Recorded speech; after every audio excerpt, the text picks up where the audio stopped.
One.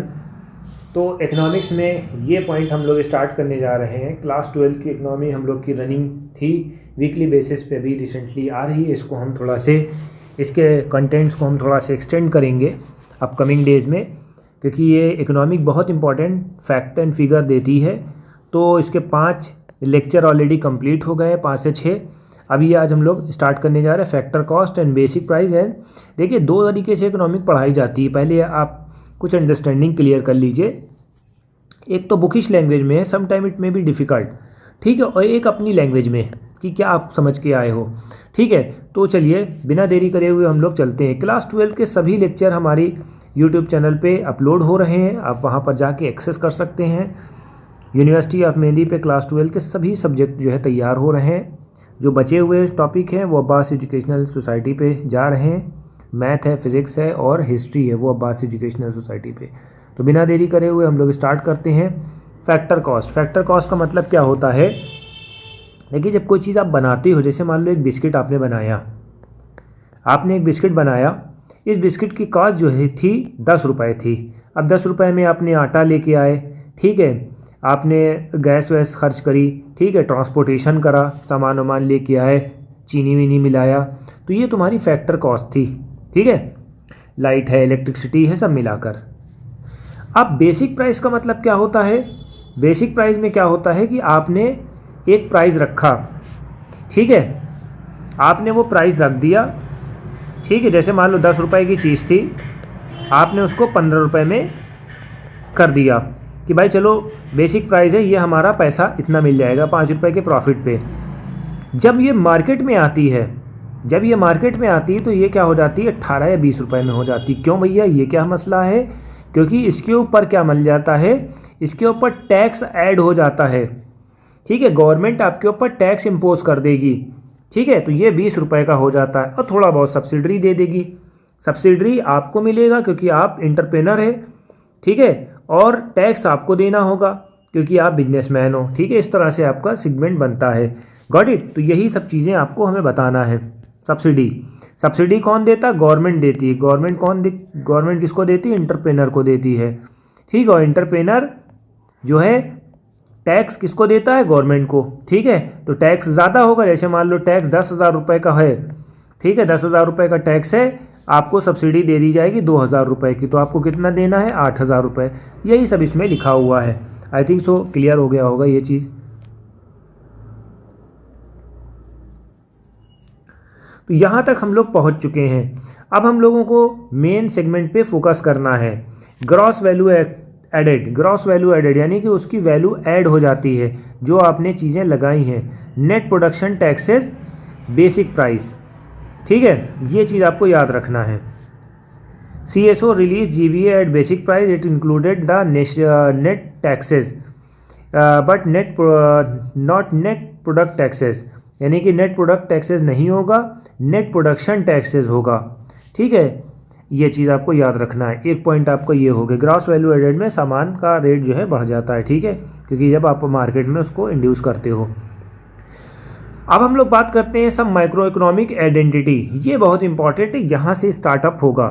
Gross domestic product जो होता है the production of the final goods and service, ठीक है। इसका मतलब क्या होता है कि आपने जितना भी सामान आपने बनाया है उसके बारे में इन्होंने एक्सप्लेनेशन करा है, राइट बेटा।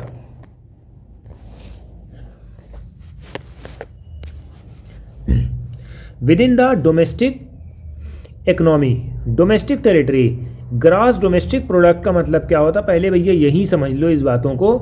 ग्रॉस डोमेस्टिक प्रोडक्ट का मतलब क्या होता है बेटा, ठीक है। ग्रॉस का मतलब ओवरऑल, डोमेस्टिक का मतलब with in the territory of geographical region, ठीक है, और प्रोडक्ट का मतलब आपको मालूम ही है, यानी कि जो भी आप काम कर रहे हो वो अपने ही एरिया में, यानी अपने नेशनल लेवल पे ही हो रहा है, डोमेस्टिक लेवल पे ही हो रहा है। It is not included for others country, for example city of India, but whole not accurate the all citizens, ठीक है। अब डोमेस्टिक में क्या होता है? जो यहाँ के लोग ही आ रहे हैं बेटा, ठीक है। डोमेस्टिक का मतलब क्या होता है? बाहर के लोगों को अभी हमने शामिल नहीं करा है।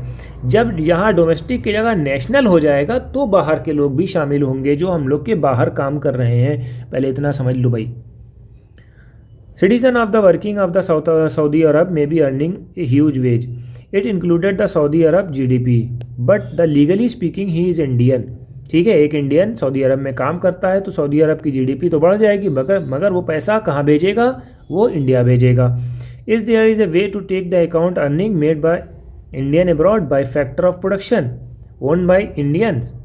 ठीक है, ये फैक्टर ऑफ प्रोडक्शन को बढ़ाते हैं कौन, इंडियंस जो बाहर गए हैं. ठीक है, क्योंकि वो सैलरी देंगे और आपका नेशनल इनकम बढ़ेगी. इतना आपको समझ में आना चाहिए.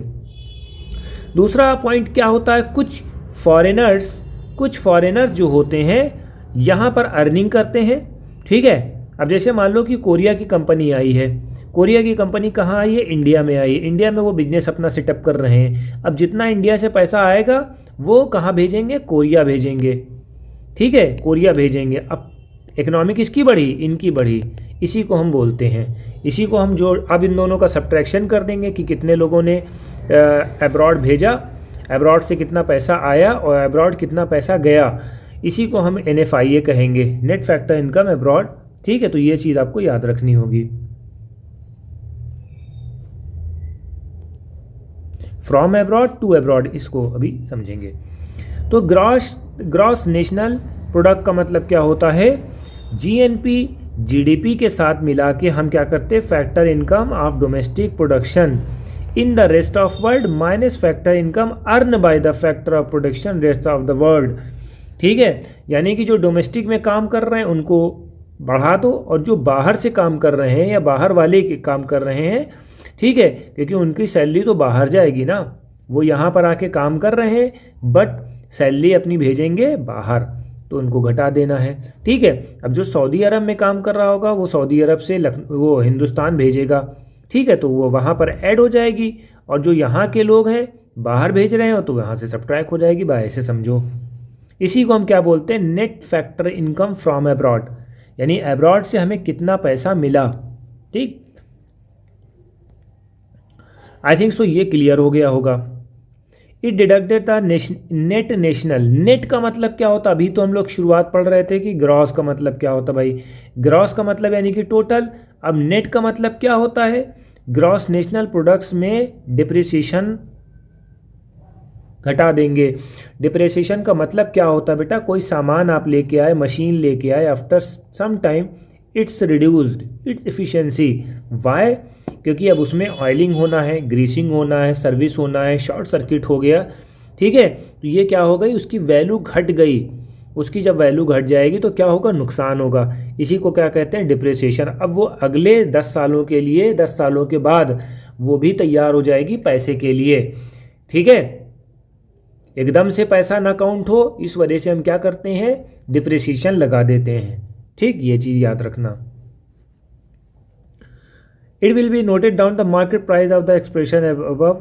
NNP evaluated at the market price. Market price पे NNP evaluate करा जाता है.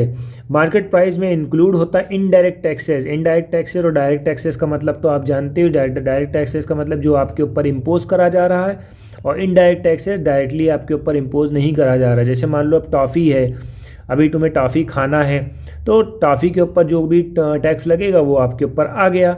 ठीक है, या दूसरी बात यह होती है बेटा कि अगर आपने टॉफ़ी नहीं खाई तो आपके ऊपर नहीं लगा. ठीक है, ये चीज़ भी होती है. ऐसे तो बहुत फैक्टर्स होते हैं. डायरेक्ट टैक्सेस क्या होता है, आप किसी के ऊपर और ऐड कर सकते हो बेटा, ये चीज़ याद रखना. आपने कोई टॉफ़ी ख़रीदी, ऐसे मान लो आप कंज्यूमर हो, ठीक है, होलसेलर या रिटेलर हो, आपने ख़रीद तो लिया, अब आपके ऊपर टैक्स तो लग गया, मगर वही टैक्स जो है आपने दूसरे के ऊपर लगा दिया. क्यों, क्योंकि आपने वो प्रोडक्ट जो है बेच दिया था. ये चीज़ याद रखिएगा. सब्सिडी कौन देता है, गवर्नमेंट देती है. कि जैसे मान लो कि बहुत ज़्यादा टैक्स आप दे रहे हैं तो आपको सपोर्ट करने के लिए सब्सिडी मिलती है. NNP का मतलब क्या होता है, net national product at factor cost. Net national income, ठीक है, NNP eight market price minus indirect taxes minus subsidy. ठीक है, NNP eight market price minus net indirect taxes. ये चीज़ याद रखिएगा.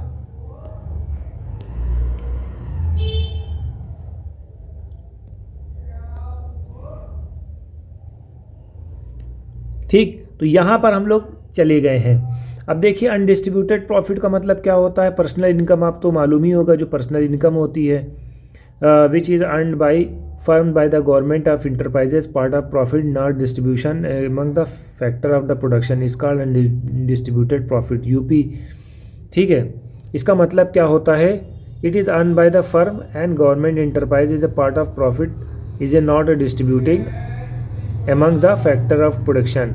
इसको हम अनडिस्ट्रीब्यूटेड प्रॉफिट भी कहते हैं। इसका मतलब क्या होता है, जैसे मान लो कि आप कहीं गए हो, ठीक है, आप कहीं गए हो और आपको कोई गिफ्ट विफ्ट मिल गया है, ठीक है, तो ये चीज़ होती है, ठीक, ये चीज़ याद रखना।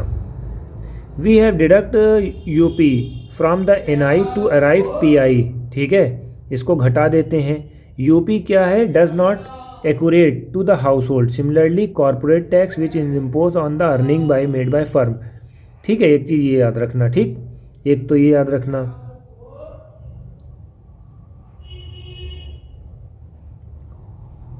अब देखिए दूसरा पॉइंट क्या है, ए हाउस होल्ड में we have pay interest to the firm and government as well in the case of borrow money from either it is deduct, या बारो हमने करा है तो डिडक्ट हो जाएगा interest paid by the household to the government. ठीक है,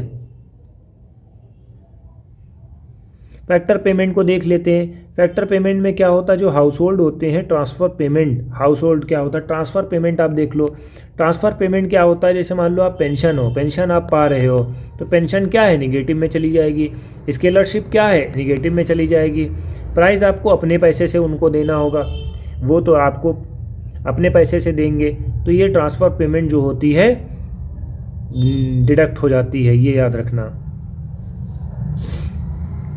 तो आपका ये पूरा फार्मूला क्लियर हो गया। पर्सनल इनकम जो होता है, नेट इनकम जो होता है, नेशनल इनकम, ठीक है,